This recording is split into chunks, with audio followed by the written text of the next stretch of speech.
Cumprimentamos a todos os irmãos, encarnados e desencarnados, e aqueles que nos assistem em seus lares. Que Deus e Jesus estejam conosco nesta hora, nos trazendo a sua paz e harmonia neste momento. Vamos elevar o nosso pensamento a Deus para iniciarmos os nossos trabalhos.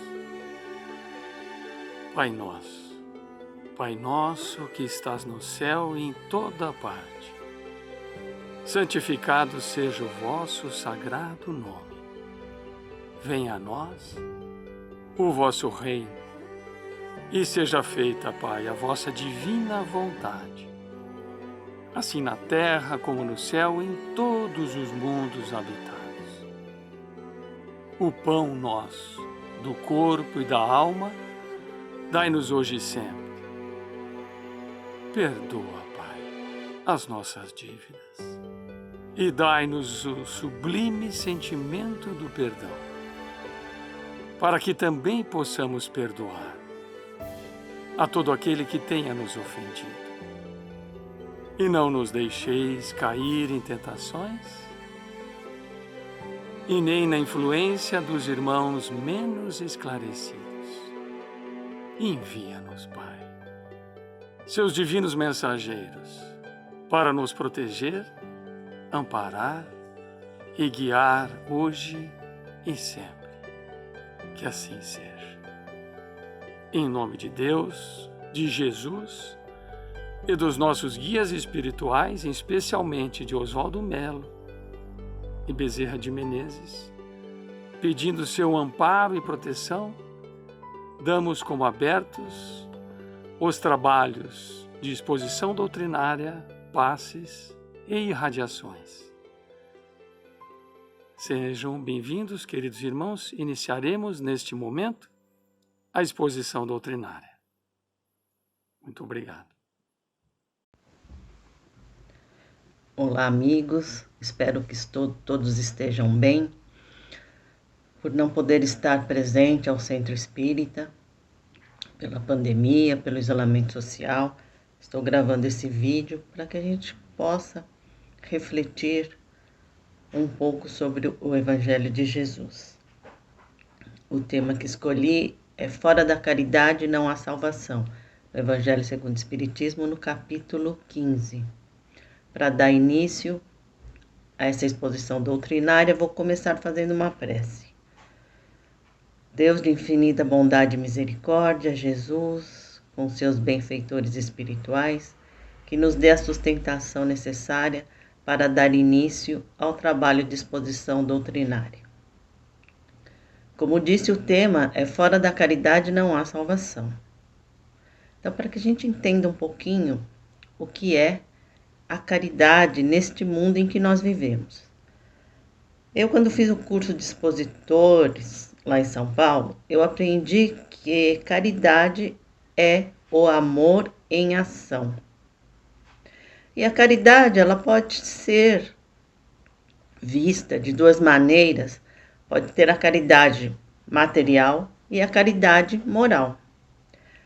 A caridade material é mais fácil das pessoas entenderem por ser palpável, visível. Então, caridade é doar alguma coisa a alguém. E quando nós falamos em caridade material, é quando nós doamos alguma coisa para quem necessita.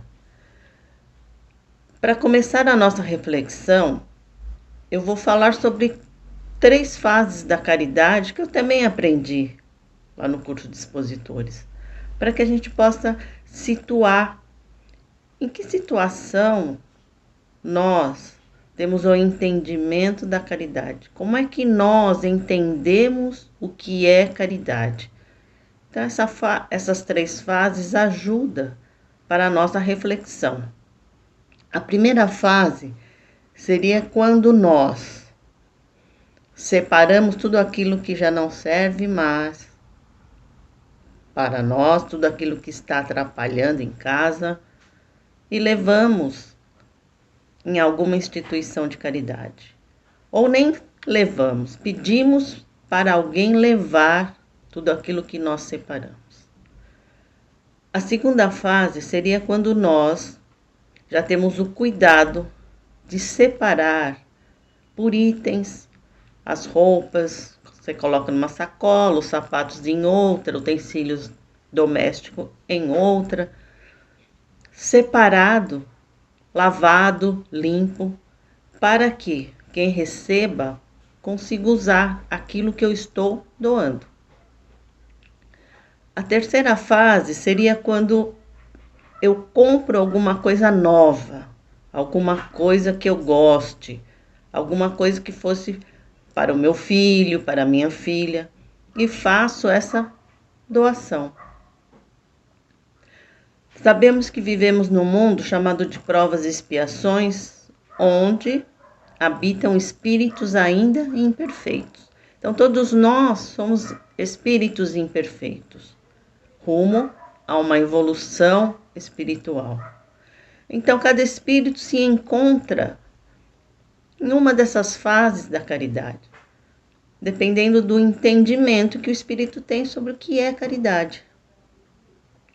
Mas não importa em que fase nós nos classificamos.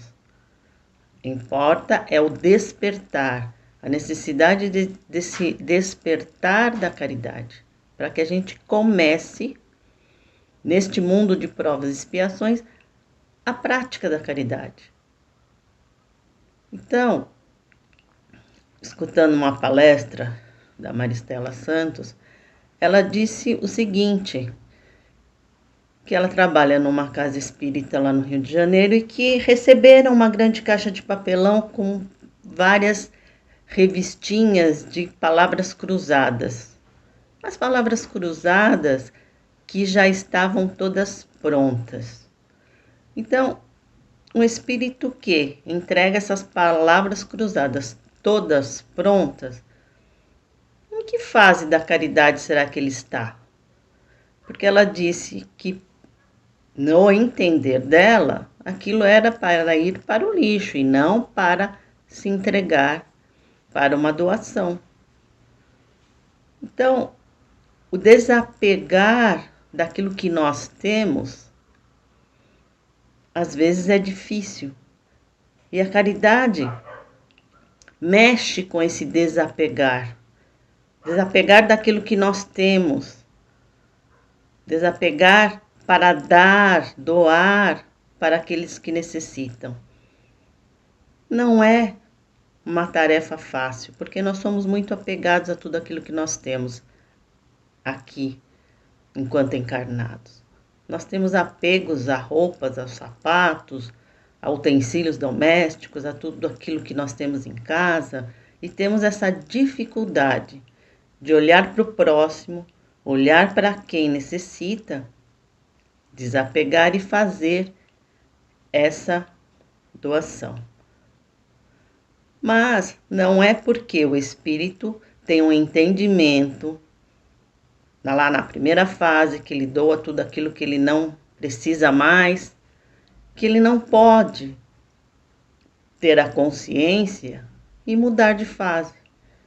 Ele vai compreender melhor o sentido da caridade. Então, ele está lá na fase 1, em que ele coloca tudo aquilo que já nem serve mais para o outro e põe para doação.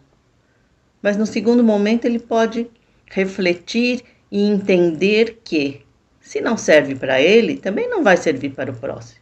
Não vai servir para o outro.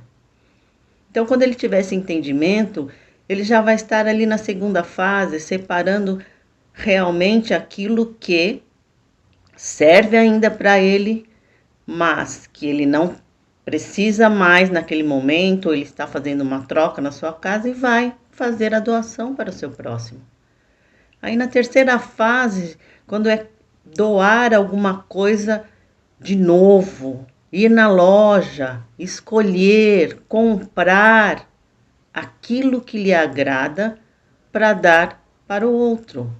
Já é uma terceira fase, já é um desprendimento maior, já é um entendimento diferente que o espírito tem sobre a caridade.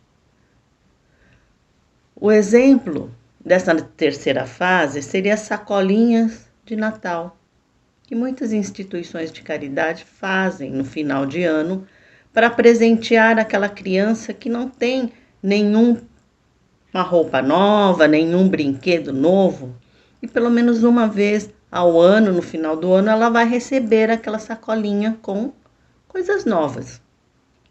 Então, na instituição que eu trabalhava lá em São Paulo, tinha essas sacolinhas de Natal para os bebês, porque tinha um programa para gestantes, para crianças, que tinha evangelização infantil, para os adolescentes, que tinha também a evangelização juvenil, e tinha a casa de velhos, Irmã Alice, onde lá havia os velhinhos, os idosos.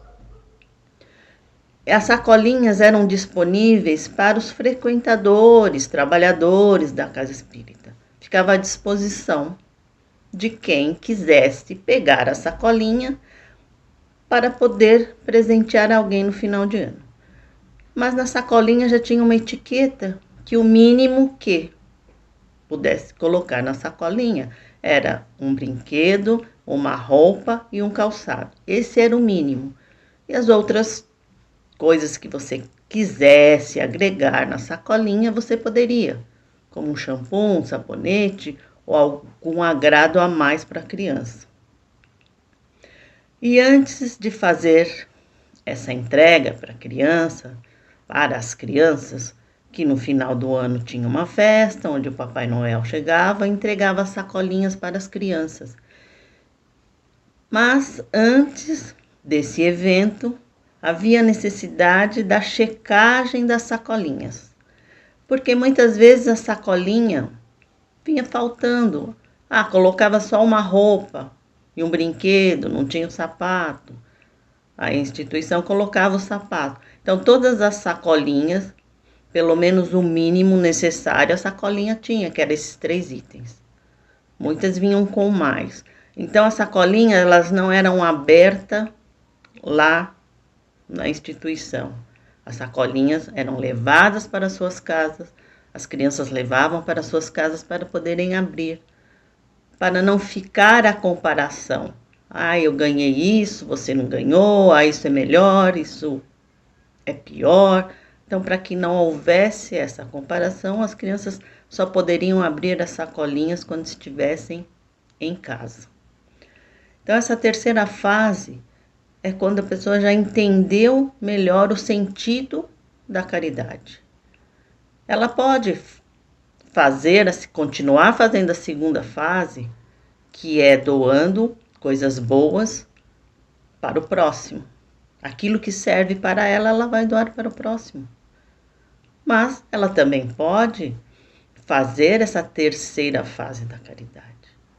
Nada impede em que nós façamos, a segunda fase, a terceira fase da caridade. Mas a caridade como uma necessidade. Se a caridade é o nosso amor em ação, como é que nós estamos colocando esse amor em ação?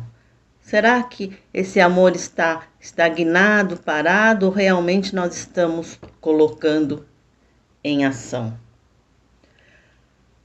Esta é a fase, ou esta é a caridade material, que muitas pessoas já praticam. E agora, nesse momento de pandemia, de isolamento social, nós estamos verificando que as pessoas são mais tocadas pela necessidade do próximo.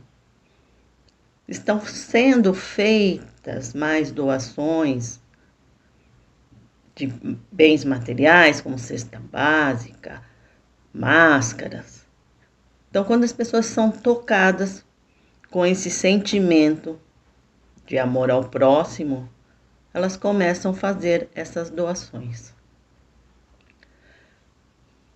Como disse, a caridade ela pode ser material, Essa que eu acabei de comentar. Está tudo ligado aos bens materiais que nós necessitamos, pois vivemos num mundo ainda materializado. Necessitamos desses bens materiais para vivermos. Mas existe uma caridade em que Jesus nos ensina, que não é só a esmola, não é só essa doação material que nós precisamos aprender. Nós precisamos aprender também a caridade moral. E na questão 886 do Livro dos Espíritos, Kardec pergunta aos espíritos: qual o verdadeiro sentido da palavra caridade, como a entendia Jesus? E a resposta: benevolência para com todos, indulgência para as imperfeições alheias e o perdão das ofensas. Então, quando eu li essa resposta, eu lembrei do BIP da Caridade. Foi uma das primeiras palestras que eu assisti aqui em Imbituba, que um palestrante disse desse BIP da Caridade. BIP, benevolência, indulgência e perdão. E o Haroldo Dutra, que é um palestrante espírita, escritor, ele comentou em uma de suas palestras que, se nós tivermos em nós a benevolência, a indulgência e o perdão, que nós conviveríamos muito melhor com o nosso próximo. Aí eu pensei, nesse momento de isolamento, nós estamos com os nossos próximos, com o nosso marido, com os nossos filhos, tentando conviver da melhor forma possível. Então, se nós tivermos já essa benevolência, a indulgência e o perdão, as relações familiares serão bem melhores, serão mais fáceis, mais amenas. E o que seria a benevolência?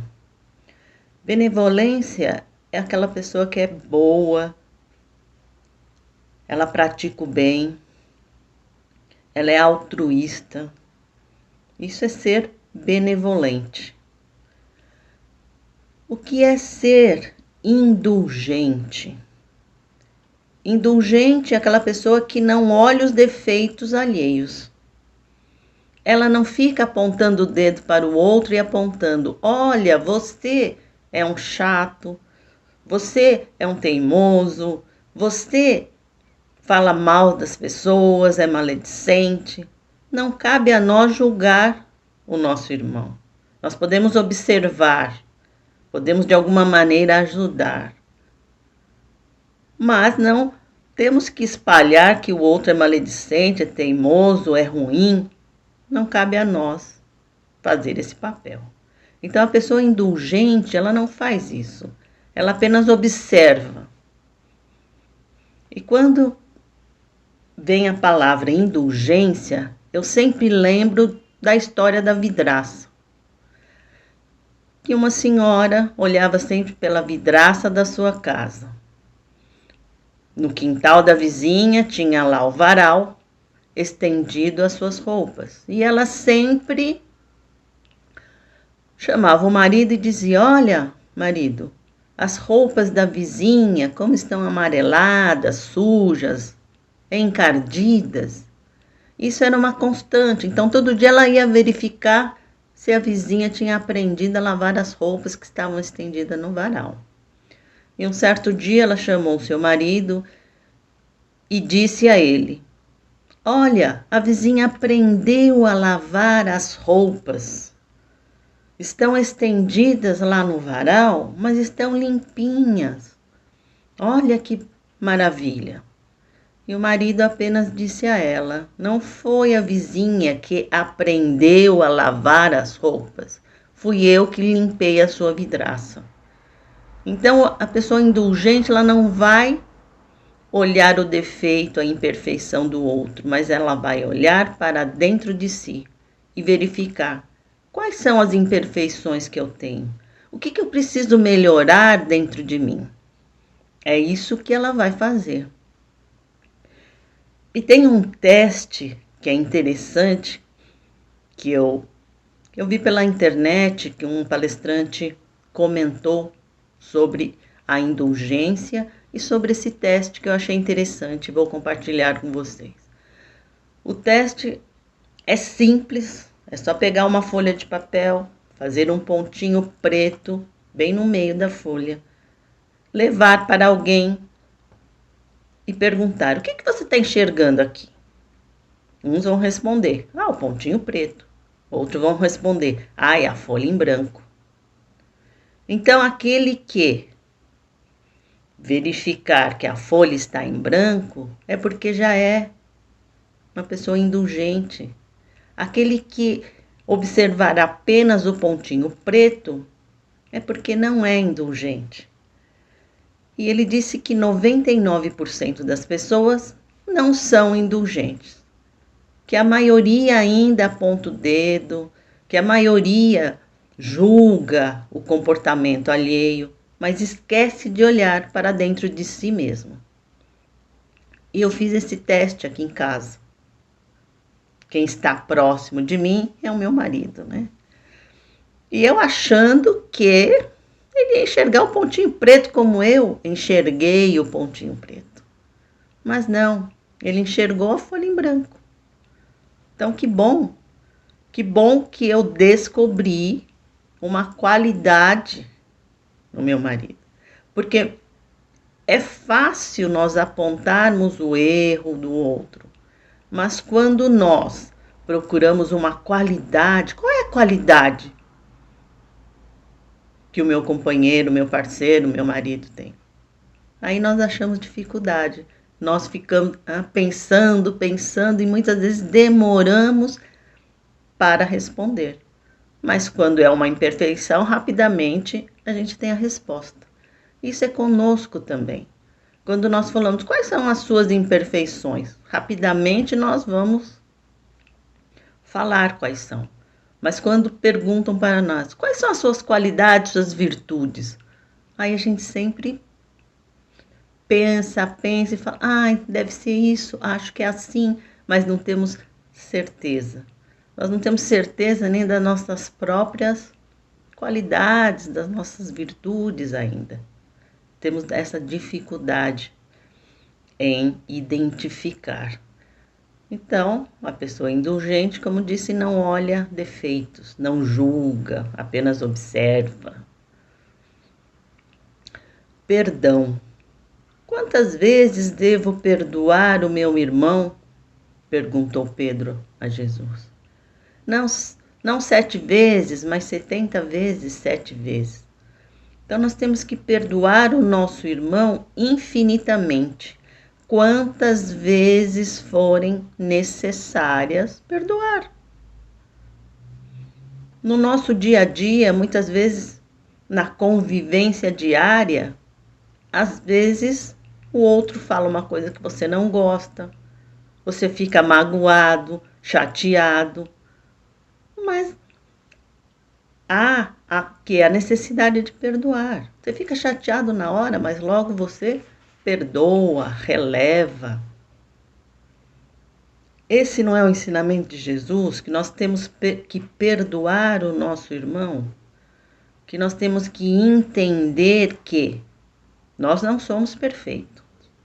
O nosso irmão também não é perfeito. Ele vai errar, nós também vamos errar. Então, para que a gente possa viver da melhor forma possível, nós temos que aprender a perdoar aqueles que convivem conosco, aqueles que estão ao nosso redor. O perdão cobre uma multidão de pecados. Então, mais à frente, Jesus não diz que nós temos que perdoar até os nossos inimigos? É um exercício. O perdão é um exercício diário. Ser indulgente é um exercício diário. Ser benevolente também é um exercício diário. Nós vamos agregando virtudes nas nossas vidas e vamos cada vez melhorando a nossa moralidade. Quando se fala em salvação, nós vamos nos salvar do que e para quê? Se o título da palestra é Fora da Caridade não há salvação, por que eu preciso ser caridoso? Porque a caridade é uma das virtudes, a máxima de todas as virtudes é a caridade. Então nós temos que aprender, nesse mundo ainda de provas e expiações, a fazer a prática da caridade. Para quê? Para a salvação, mas salvar do que nós vamos nos salvar se eu começar a praticar a caridade? Então, espíritos mais evoluídos praticam a caridade naturalmente. Nós, pela nossa imperfeição, às vezes nós temos dificuldade, porque a caridade não é com hora marcada. Esta semana eu vou praticar a caridade, eu vou doar uma cesta básica. Essa semana eu vou fazer um trabalho voluntário. A caridade não tem hora para ser praticada. É a todo momento, diário, a todo momento da nossa vida, nós estaremos praticando a caridade. E nós vamos nos salvar. O que seria essa salvação? É a salvação quando nós falamos em imperfeições. É melhorar as nossas imperfeições, é adquirir mais virtudes para elevar o nosso grau moral. E nesse momento que nós estamos encarnados, nesse mundo de provas e expiações, a salvação é quando nós entendemos que nós pedimos para reencarnar, nós pedimos uma nova oportunidade e nós estamos tendo essa oportunidade. Estamos aqui na Terra, que é uma grande escola, onde nós estamos aqui para aprender aquilo que não aprendemos em vidas passadas. Então, por que nós vamos desperdiçar mais uma encarnação? Porque a nossa teimosia nos traz para esse mundo de expiação e prova. Porque se não fôssemos espíritos teimosos, com certeza estaríamos em mundos melhores. Mas nós estamos aqui, reencarnamos neste mundo, pedimos a oportunidade e agora vamos deixar novamente, pela nossa teimosia, não fazer aquilo que necessitamos, não promover em nós essa transformação moral tão necessária, adquirir virtudes, e uma das virtudes é a caridade. Para adentrarmos em mundo melhores, nós precisamos aprender a sermos caridosos. Então a salvação é salvar essa nossa encarnação, para que a gente entenda, é necessário nos transformar, é necessário adquirir virtudes, para que assim nós possamos adentrar no mundo de regeneração. A transição planetária já está acontecendo. E nós vamos querer desencarnar, encarnar novamente no mundo de provas e expiações? Ou nós vamos querer desencarnar e poder adentrar ao mundo de regeneração? Isso vai depender do esforço de cada um de nós. O que nós queremos para uma outra encarnação? Pois nós temos o nosso livre-arbítrio. Nós escolhemos aquilo que nós queremos. Mas não podemos perder essa oportunidade que Deus nos deu para que a gente possa aprender, evoluir e melhorar. E uma das virtudes necessárias é a caridade. Então, espero que tenha dado para nós refletirmos sobre o tema, que a gente possa pensar com carinho, que a gente possa pensar da necessidade de colocar o nosso amor em ação. E para encerrar, vamos fazer uma prece. Deus de infinita bondade e justiça, Jesus, com os seus benfeitores espirituais, agradecemos pela dádiva da vida, agradecemos por estarmos todos bem.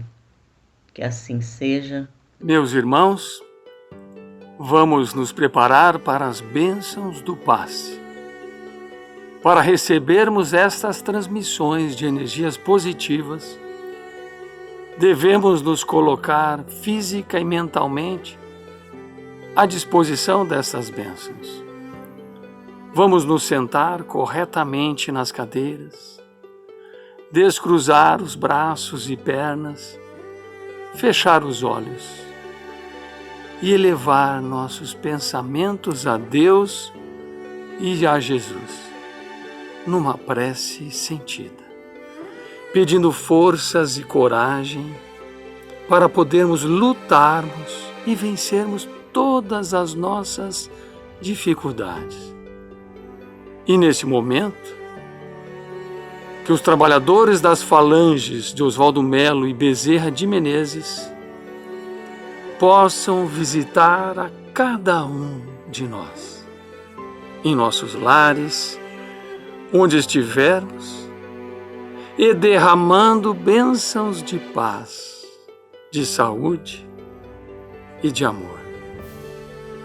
E que possam nos nutrir de força e de esperança, para que possamos passar por todos os momentos difíceis em que estamos passando, com a certeza de um dia por vir melhor. Em sentimento de gratidão, irmãos, sintam nesse momento todos os eflúvios da espiritualidade amiga, sendo derramados sobre cada um e também sobre todo o planeta Terra, que se encontra sob a governadoria de Jesus, a caminho de um mundo de regeneração. Muita paz.